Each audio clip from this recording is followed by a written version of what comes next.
Hello and good day to you. Thank you for registering for the free video course. And we are going to talk about uh, issues here, specific issues and projects. And today's issue is about the underperformance of project managers.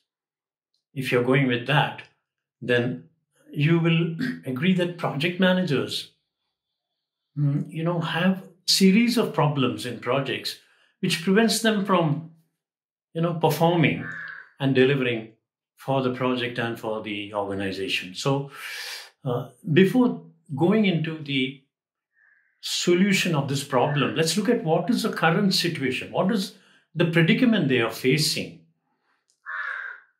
The first one is that about being over dependent, in the sense the team is dependent on the project's manager. That's what I mean. And for anything and everything, the project manager has to step in, or the team gets him to step in such that he gets involved in anything that's happening in the project, which should not be the case. No, this happens all the time, and we don't know why it's happening. The second thing is that overcommitted. Now, this is about the project manager being overly committed to the work, and it's all work and no other thing. So he finds it difficult or doesn't have the courage or the gumption to say no to whatever he or she has been saying yes to.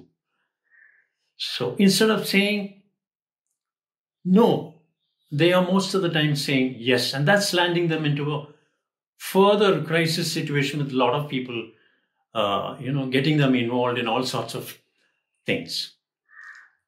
The third and last thing is that they have lost the reason, or they have lost sight of the reason why they are doing. So they don't know why they are doing what they're doing. So, it's the why in quotes is missing, and thereby there's lack of motivation. Okay, so we have identified these three things as most likely the probable reason behind your project managers not performing. Now, how do we get out of this? How do we find a solution such that not only is the project manager able to perform well, but the team also performs well, it gets empowered?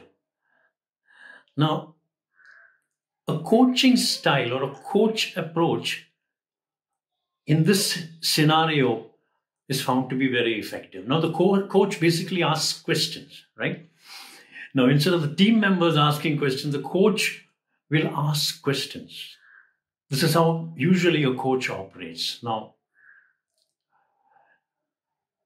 for this, we need to make a behavioral change. And any change requires habit formation. You have to do it a few times repeatedly so that it becomes a habit. Now, we are not talking about a habit change which is achieved in 21 days or 30 days by repetition or by repetitive, action. That's not what we're talking about. Here, what we're saying is instead of doing whatever the project manager was doing, he or she will now do something different. So, what is he going to do? That's what we are going to see now. Now, the first point is it's about people coming for help, team members coming for help. Now, let's look at the actual situation in the project. Some team member comes for help, and instead of jumping into the solution or giving him or her the plan or the solution or the next step, etc., the project manager asks, how can I help you? What do you want me to do? So these questions trigger a kind of a thinking process in the team member, instead of the project manager just spoon feeding him or her, and he comes out with answers. Okay, this is what we want, because we want them to take on the mantle of finding a solution. Now the second point, or the second situation which usually comes up, is a team member approaches a project manager and says, how do you do, or how do I achieve this, or something like that, beginning with how do I, right? Now, instead of giving that wonderful life-changing advice, which the project manager is itching to do, he or she says, that's a wonderful question. I've got some thoughts on that. But before that, what would be your ideas that can find a way out of this problem or a solution to this problem? Again, it's gone back to them as a question and making them think. The third and probably the last situation is where, it's about getting feedback.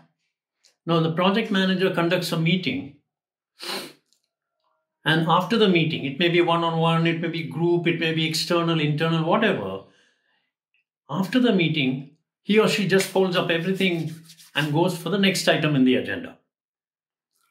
Now, instead of that, the project manager should ask this question of the people whom he had been holding the meeting with. What was the most valuable you got from this meeting? Right? What was the most valuable thought or,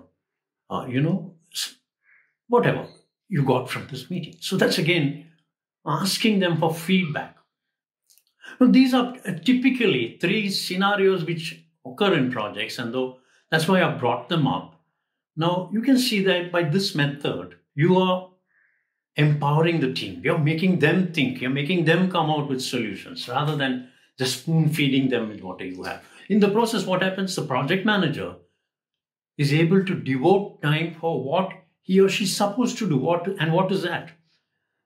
He or she is supposed to do change management, communication management, risk management, and planning for the next month or next week or whatever. Instead of getting involved with all these,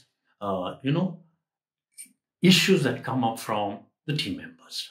Now, if we can get the project manager to do this, then the team performs well, the project manager performs well, and there is an overall, a climate of collaboration that happens. And this is what we want in a project. Now, I hope you got some tips from this short video. You can come back to me with feedback or what you thought about this and what else you would like to know, and whether you would like to look at a webinar. All these things are available on the website. Thank you very much for your time.